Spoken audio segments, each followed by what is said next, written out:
In this problem, we will see if the element or if the body is subjected to the traction or the surface force, how we can effectively convert them into equivalent point loads at the respective nodes.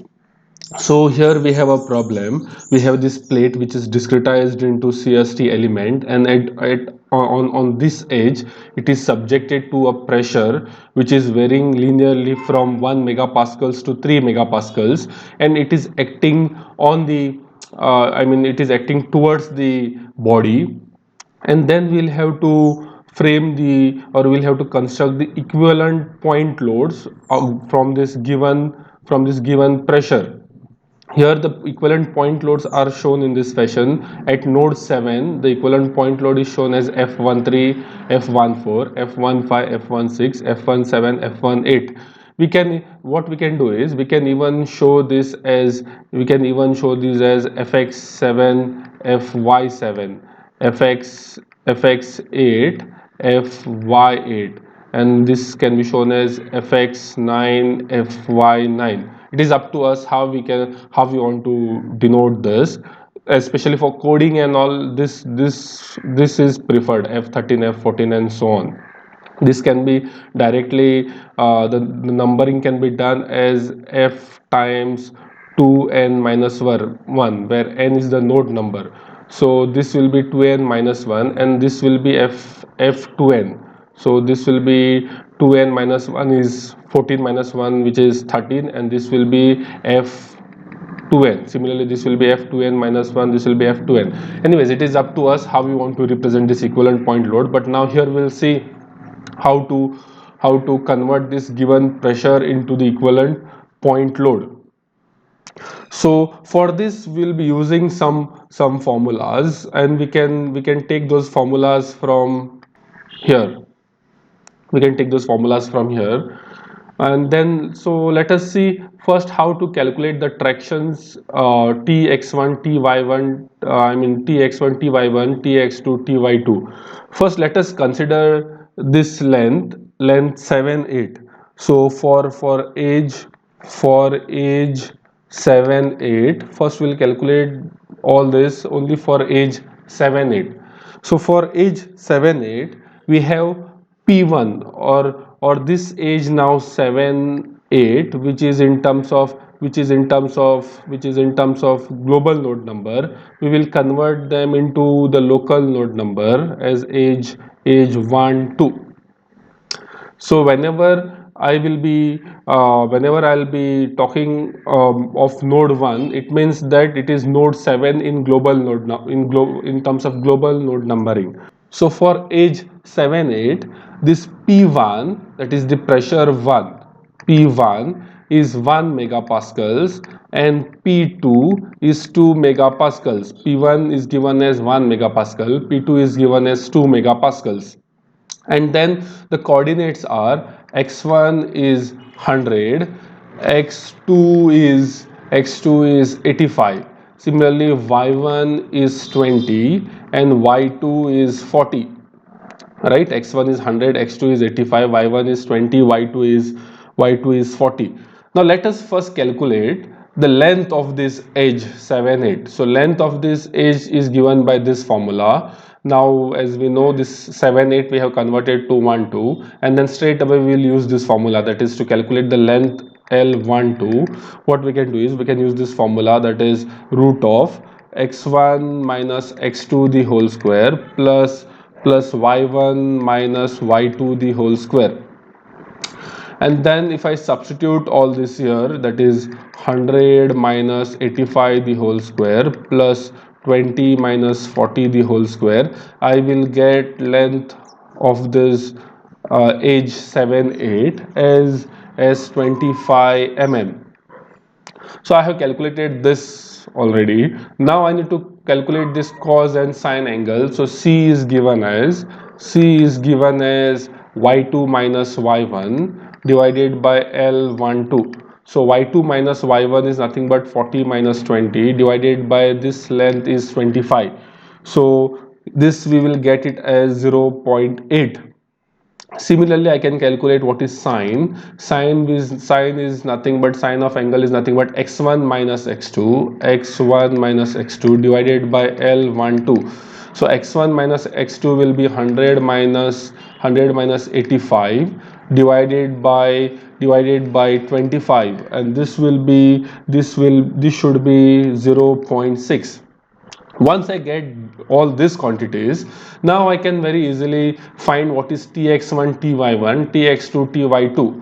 So tx1 is given as minus p1 of c, right? T1 is given as minus p1 of c. Tx2 is given as minus p2 of c. Similarly, this will be p1 of s, p2 of s.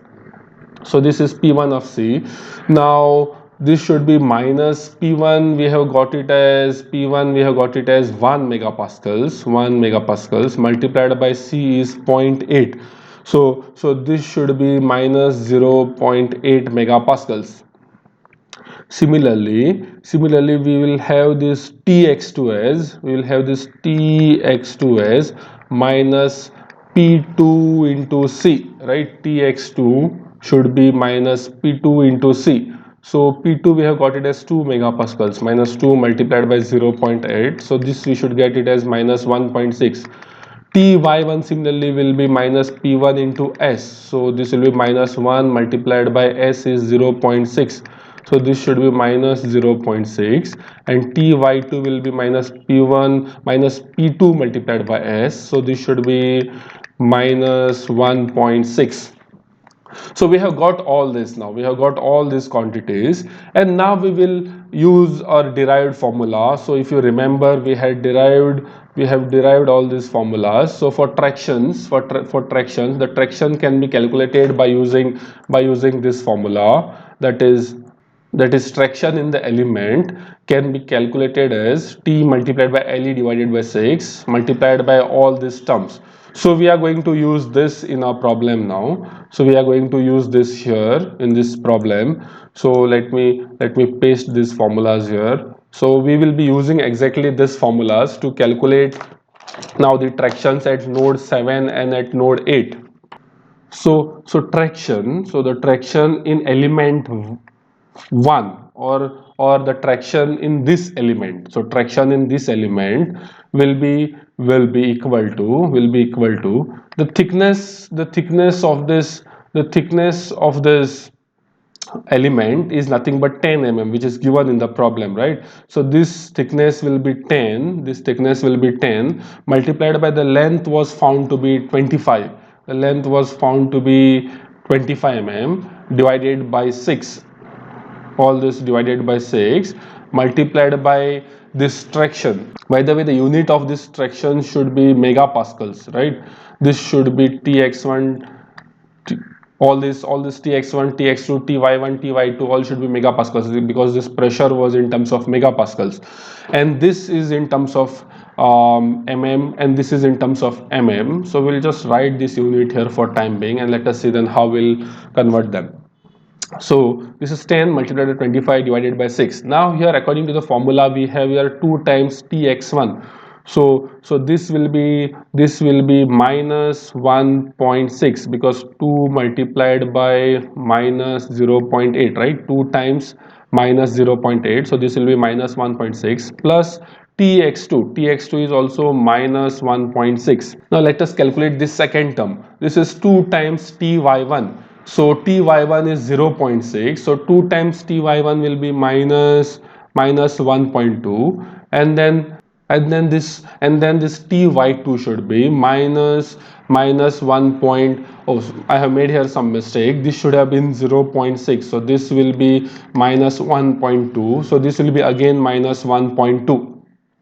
Then we have here tx1 plus 2 times tx2. So I have here 2 tx1 as minus 0.8 and tx2 as 1.6. So 2 times tx2 will be 3.2, and that will be minus 3.2. And similarly, this will be ty1, that is ty1 is minus 0.6, and plus 2 times ty2, which will give us minus 2.4. So if I now do this do this all these calculations here, I will get this T1. I will get this T1 as I should get this T1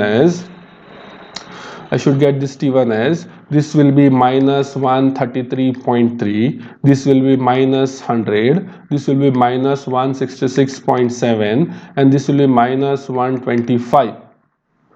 So what I have obtained here is, and the units will be of course Newton, because this was in terms of megapascals, that is Newton per mm square, and here I have mm square. So this mm square and this mm square will get cancelled, so the units of this will be Newton. So basically here what I have got is, I have managed to get the equivalent nodal forces from the given traction.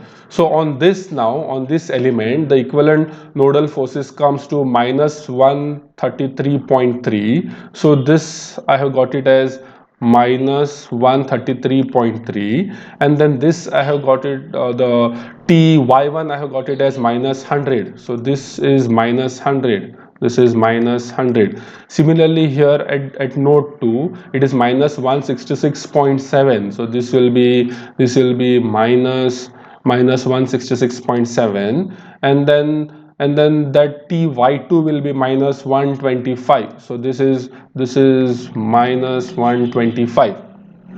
So I have got this basically considering only this element. Now what we'll do is, we'll consider this edge or this element now. So for edge now 8 9, for edge 8 9, let us see what all we will get for edge 8 9.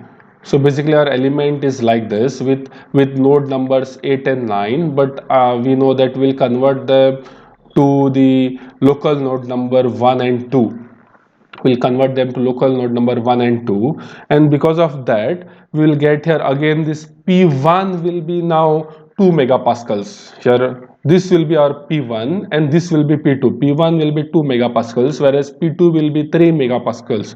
So this will be 2 megapascals, whereas P2 will be 3 megapascals. Then I need to find what is x1, what is x2, and then I need to also find what is y1 and what is y2. So x1, x2, y1, y2. So x1, x2 here is nothing but 85 and 70, and y1, y2 is nothing but 40 and 60. So 85, 70, 85 and 70, and y1, y2 is 40 and 60. Of course this will be in terms of, we can write it in terms of mm. This will be in terms of mm. And then once we get this, now I need to find again the length of this element, that is L12. Basically it is nothing but L89, but in terms of local coordinate I will again calculate it as L12, and this is nothing but again the same formula, x1 minus x2 the whole square plus y1 minus y2 the whole square. And then if you substitute now all this, that is root of 85 minus 70 the whole square plus 40 minus 60 the whole square, will again get this L12, that is L89 as 25 mm. This is the length of this edge. Now let us calculate what is C and what is S. C is nothing but cos of the angle, which is given as y2 minus y1 divided by L12. So here y2 is 60 minus y1 is 40 divided by length is 25, and again I will get this as 0.8, whereas sine of the angle x1 minus x2 divided by L12 is 85 minus 70 divided by 25, and again I will get this as 0.6, and that is very much visible from this, since this angle, the angle of this edge was already found as 0.8 and 0.6, and since this is the continuation of this line, it should be again the same angle. So that is what we have found here, 0.8 and 0.6. Even here we had found it as 0.8 and 0.6. That is much that can be understood. And then we need to calculate what are tx1, tx2, and similarly we need to calculate what is ty1 and ty2. Right, so tx1, as we had seen, it is nothing but minus p1 times s, and tx2 is nothing but minus p2 times s. This will be minus p1 times c minus p2 times c. So here P1 is now 2 multiplied by 0.6. Sorry, I made a mistake here. This should have been P1 multiplied by C. This should have been P2 multiplied by C, and this should have been Ty1 will be this should be S, and this should be S. So this is basically 2 multiplied by 0.8. This is nothing but 1.6, and the sign should be minus, right? Sign should be minus. Similarly, this will be minus P2 is 3 multiplied by C is again 0.8, so this should be minus 2.4. Similarly, Ty1 is nothing but minus P1 multiplied by S. So P1 we have got it as 2 minus 2, and this should be multiplied by 0.6, so this comes to minus 1.2, and this we are getting it as minus 3 multiplied by 0.6, so this should be minus 1.8. Now once we get this, then again we need to do the same thing, that is I need to use this formula. Let me just copy this. Let me just copy this here. I will be using again the same formula, and then if I use this formula, if I use this formula again, I will get this as, this is now for T is now for the second element, that is 10 multiplied by L length was again 25 divided by 6. So this should be now 2 times Tx1. This will be nothing but 2 times Tx1, 2 multiplied by minus 1.6. This should be minus 3.2, and Tx2 is minus 2.4. Similarly, 2 times Ty1, this should be again minus 2.4, and this will be minus Ty2, that is minus 1.8. This is Tx1, that is minus 1.6, multiply, then plus it is minus 2 times Tx2, so this will be minus 4.8, and this is Ty1, that is minus 1.2, minus 2 times Ty2, that is 3.6. Now if I do all this multiplication, if I carry out all this calculation, I will get this terms as, this I should get it as minus 233.3, and then minus 175 minus 266.7, and this should be minus 200, right? So once I get this, what I will do is I will plot this again on this element. So I got this as minus 233.3, so this should be minus 233.3, and then Ty1 will be minus 175, so this should be minus 175. Then this will be minus 266.7, this will be minus 266.7, and then finally Ty2 will be minus 200. Now if I combine this element with this element, let me write here this as 7 and 8. Let me write here this as 7 and 8, and this as 1 and 2. So if I combine this element and if I combine this element, let me bring this here. Let me just copy this. Let me just copy this and paste it here, so that we can compare it very nicely. So now this is what I have got. This is what I have got now at node 7 and 8, and this is what I have got now at node 8 and 9. So finally, so if I want to find these components f13, f14, f15, f16, f17, f18, from here we can easily do this. Now we can easily carry out this. What we can do is, I'll just cut this here and make some space for me. So f14, f15, I mean sorry, f13 and f14, that is at node 7. So let me just construct one vector now, that is f13, f14, f15, f16, and f17, f18. So this is basically what we need to find, right? This is what basically we need to find: f13, f14, f15, f16, f17, f18. Now f13 and f14 are directly the values at node 7.